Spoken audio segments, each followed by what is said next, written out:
ማድረግ ይኖርብናል። ግን አባዬ ልጅ ማለትስ ምን አድርገኝ ላልሆን እችላለሁ።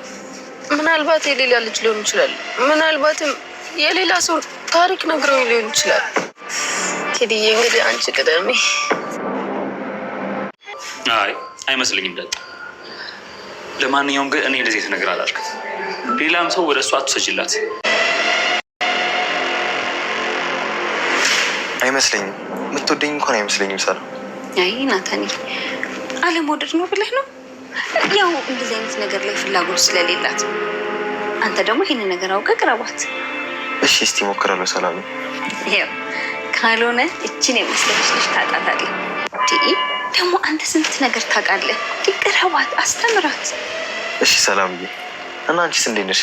እኛ መካሪ በጣም ጥሩ ጥሩ ነው እንዲዋቀሽ እኔ ብሎ አንቺ ልጅ አባት ራስ በቅጣ አታውቂም። ግን ደግሞ አፍሽ ሞልተሽ ስለ ፍቅር ለመምከርና ለማለት ትፈልጊያለሽ። ኤቢ እንደዚህ አትናገሪያት፣ ታላቅሽ እኮ ነች። አንቺ እዚህ ቤት ስራሽ ምንድን ነው? ማቃጠር ነው እንዴ? ኤቢ ተረጋጊ። ሁሉንም መረጃ ተሰምቻለሁ። ቆይ ጠላቴን በአባቴ ታስቀምጭ ነው እንደዚህ የምላፋው? ኤቢ እኔ የአንቺ ጠላት አይደለሁም። እሺ ደግሞ ፋለን ብለሽ ታወራለሽ እንዴ? ቆይ ስትጀምር አንቺ ምን አገባሽና ነው ይሄን ናታን ለማጣት ይሄን ያክል ርቀት የምትሄጂው? አንተ ደግሞ የእሷን ምክር እየሰማክ ነው እንደ ውሻ ዳጣ ግርግር ስር የምትሄደው። አሳልፊኝ ኤቢ። ክርክራ እኔ ላይ ፊትን የምታዞር መች ነው ደግሞ ያዞርኩብሽ? አዙርሃል እንጂ መኝታ ክፍል ድረስ መጣ እንኳን ውጭ ብለክ ነስወጣ ሄድ። አትሳሳች። አንቺን በወድሽ ራሱ መቼ የምትይውን ነገር አላደርግም። በወድሽ እንኳን ያልከው ቆይ አሳያችሁ ሁለት ነው። ዳጣ ዛሬ ዲኤንኤ ልትመረመር እንግዲህ ከአባቷ ጋር ሄዳለች። የመጨረሻው እንግዲህ ስቴፕ እየደረሰ ነው። ጋሽ ደረጀ እንግዲህ የመጨረሻ ያለው ውሳኔው ዛሬ ወስኗል። እስከ ዛሬ እንኳን ቆይ እያለ ጊዜው ገና ነው እያለ አቆይቷት ነበረ። በነገራችን ላይ ዳጣ በቃ ማለት ቀድመን ለምን መመርመር አለብን? ውጤቱ መታወቅ አለበት። እኔ በዚህ ሁኔታ መቀጠል አልችልም። ወይ አባቴን ብዬ በደንብ መቀመጥ አለብኝ ወይ ደግሞ ካልሆነ ቤተሰቦች መፈለግ አለብኝ ብላ ቀድማ ነበር የተናገረችው። ግን ጋሽ ደረጀ ተረጋጊ፣ በቃ እኔ ዝሮ አምኜ ተቀብዬሻለሁ። ልጅ እንደሆንሽ ውስጤ በሙሉ ፐርሰንት ነግሮኛል። ስለዚህ ልጅ ነሽ። ሲቀጥል ደግሞ አንቺንና ውሃን አንድ አይደል ማለት ልጆች አይደላችሁ ማለት በጣም ከባድ ነው። ስለዚህ ልጅ ነሽ፣ ምንም አትጠራጠሪ። ግን ደግሞ ለሰዎች በሙሉ ኮንፊደንስ ልጅ ናት ብዬ ለመናገር እንዲሁም ደግሞ ምስክርነት ግዴታ ስለሚያስፈልገኝ የዲኤንኤው ውጤት ማየት አለብን። ስለዚህ ዲኤንኤውን መመርመር አለብን ብሎ ጋሽ ደረጀ እንግዲህ ይዟት ሄደዋል ማለት ነው ዳጣን። ለምን እንደዚህ እንዳለ ዛሬ ባይገባኝም ያው እንግዲህ ምክንያቱ ይመስለኛል ወይዘሮ ማርታ የዛ በፊተኛው ድሮ ጎረቤታችን የነበረችዋ የሆነች ልጅ እሷ ሞተች እኮ በምን ምክንያት ሲላት ደግሞ በጓደኛዋ ተመርዛ ነው አለች ማለት ነውና ኧረ እባክሽ አዎ በቃ ለፍታ ዛሬ ሲያልፍላት ቆሎም ትሸጥ ነበር በፊትና ዛሬ ሲያልፍላት በቅናት ጓደኛዋ ገደለቻት ስትለው ጋሽ ደረጀ ቀጥታ ከምን ጋር ነበር መሰላችሁ ቤተሰቦቻችን ያገናኘው ዳጣና አቢጌል ነው በቃ ያሰቡ ጋሽ ደረጀ። ምክንያቱም አቢጌል ምን ያክል እንደምትቀናና ለዳጣን በምን ያክል ጥላቻ ይዛ እንትን እንደምትላት ጋሽ ደረጀ ስለሚያውቅ በዛም እንግዲህ ይሄ ነገር ነገ ጧት የሆነ ነገር ቢፈጠር ከጸጸት አልዲንም። ስለዚህ ማድረግ ያለብኝን ነገር በወቅቱ አድርጌ ማስተካከል ያለብኝን ነገር ዛሬ ነገ ያልኩኝ እንትን ማለት ስለሌለብኝ ማስተካከል አለብኝ ብሎ ቀጥታ እንግዲህ ዛሬ ወደ ሆስፒታል ነው ሄዱ ማለት ነው ቤተሰቦቻችን። በዛ በተጨማሪም ደግሞ በቃ አቢጌል በጣም ነገሩን እያጋጋለችው ነው እንግዲህ ከሰላምና ዳጣ ራሱ መቀራረባቸው በጣም ነው ያሳሰባት። ሲቀጥል እንግዲህ ጋሽ ደረጀ ዛሬ ከማን ነው ለምንድን ነው ማርገዝሽን የማትናገሪው ብሏት በነበረ ሰዓት ሰላም ማን እንዳልኳት ታውቃለህ ልጄን ብላ ነበር የነገረችው።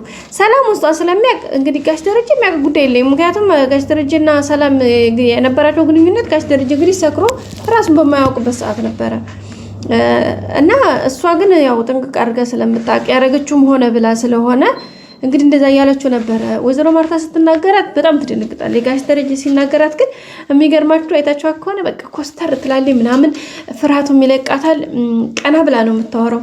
ወይዘሮ ማርታ ስትሆን ግን ትደነግጣለች። ለምን ታውቃላችሁ?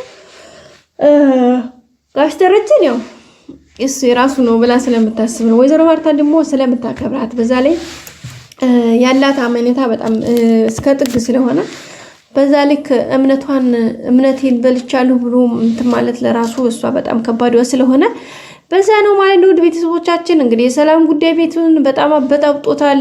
እንትና እቺ ደግሞ አቢጌል በጣም መጥፎ ልጅ ነች። እውነት ለመናገር በስማም ከአእምሮ በላይ ነው የምታስበው። የምታደርገው ነገር በጣም ከባድ ነው። እንግዲህ የሰላምን ስልክ ሂዳ ከኩሽና ስልኳን አንስታ ጠልፋ ነው እንግዲህ ቴክስት ለዳጣ እባክሽ ፈልጊልኝ፣ ለልጅ አባት የሚሆነኝ ሰው ፈልጊልኝ እባክሽ እያለች እየጻፈችላት እንደነበረ ምክንያቱም አቢጌል አላስቀመጠችኝም ብላችን የጻፈቻትን ቴክስት እንግዲህ ለዛ ነው እሷ ልጅ የምታብጠጥለው። ያው ሌላ ነገር የለም። እንግዲህ እናቷንም ሄዳ ለምንድን ነው እኔ የምጠረጥረውን አንቺ ማትዩ? እኔ እኮ የተናገርኩት ያወራሁት ሁሉ ምንም ውሸት የሆነ የለም አለች። ኧረ እባክሽ ቀላል ውሸት ነው። እናትየዋ ደግሞ የምታምናት ነገርስ በባለፈው ጋሽ ደረጀ እና ዳጣ የጋሽ ደረጀ ልጅ ናት ብላ እንግዲህ ነገሩን አጡዛ መጨረሻም ፈጣሪ ረድቷቸው ደግነቱ ውጤቱ ፌል ሆነ ማለት ነውና አሁን ደግሞ እኔ እኮ ትክክል ነኝ፣ ሁሌም ትክክል ነኝ። ናታንም ይሄን አርቆ ለምን አታምንኝም ነው፣ በቃ ለምን አታምንኝም ነው። እና አሁንም እንግዲህ ሌላ አባት እያፈላለገች ነው እንጂ ስለዚህ ከየት ነው ያረገዘችው? ትናገር እያለ እንግዲህ ወጥራ ይዛታለች። ሰላምም እንግዲህ ሲጨንቃት ዳጣን እባክሽ ፈልግልኝ ብላት ነበረ። እንግዲህ ዳጣም ደግሞ ያላትን ነው እስከ ታመጣለች። የዳ ሞገስን ነበረ እንግዲህ ለሰላም የልጁ አባቱን እባክህ ብላ ጠየቀችው። ሚስት አመጣ ወልድ ነበር ያለውና እንግዲህ በጣም ነበር የሳቀው ሞገስ።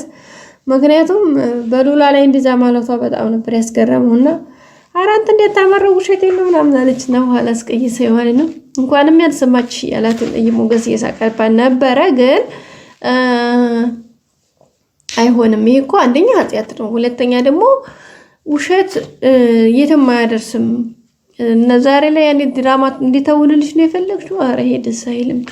በዚህ ሁኔታ አይሆንም። መሆን ያለበት ነገር ደግሞ መሆን ያለበት በሌላ መልኩ ነው እንጂ በዚህ ሁኔታ አይደለም። ስለዚህ ነው ብሎ እንግዲህ እምቢ ብሏታል። ይሄን እኔ አልሆንም በፍጹም። ሲቀጥል ደግሞ ከሌላው ሰውም ጋር ታገናኛል። ምክንያቱም ደግሞ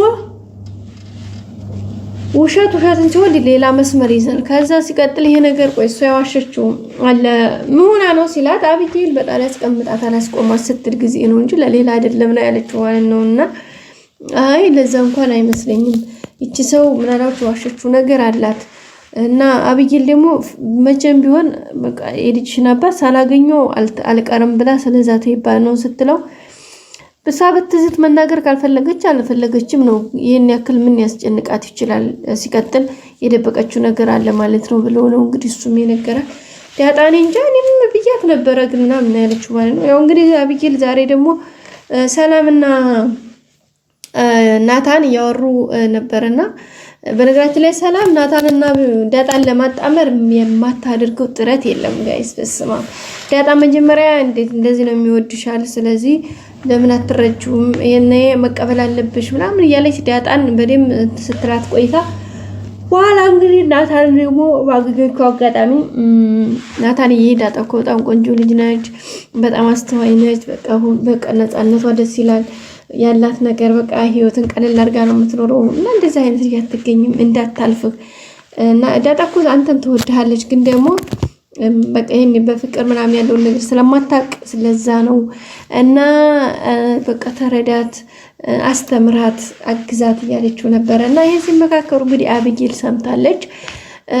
ተደግፋ ግድግዳ እያዳመጠ የነበረ ከዛም እንግዲህ ሳት ለብሳ ሳት ኩርሳን የመጣችው ከዛ መታ ሰላምን አንቺን ብሎ መካሪ ያስተካክልሽ ልጅሽን አባት እንኳን ማስተዋወቅ ማትቺ ሁሉም ነገር እየደረስኩበት ነው እና አርፈሽ ተቀመጪ ምንድነው ምናምን ብላ እንግዲህ ሰላምን ከፍዝቅ አድርጋ ነበር የተናገረቻት። ናታንም ታይ እንጂ ትልቅ እኮ ናት እንደዛ ይባል ምናምን ቢል ኧረ እባክህ እሷ ለካ እሷ እየመከረች ነው ከኔ ርቀ ከሷ ግርግር ስር የምትሄደው ምናምን ነበር ያላትና እኔ አንቺን ፊትህን ያዞርክብኝ ምናምን ስትለው ኧረ እኔ ፊቴን አላዞርኩም፣ ሲቀጥል በወድሽ ለራሱ አንቺ የምትይውን ነገር ነው ማድረግ አልችልም፣ በፍጹም ላደርገው አልችልም፣ መቼም ላደርገው አልችልም ነበር ያላትና ክላስ እንኳን ስመጣ ያስወጣኝ ምናምን ብላ ያለችው ነበር። እሱም እንግዲህ አርፈሽ ተቀመጭ ብሏታል። በቀጣይ ክፍል እንገናኝ።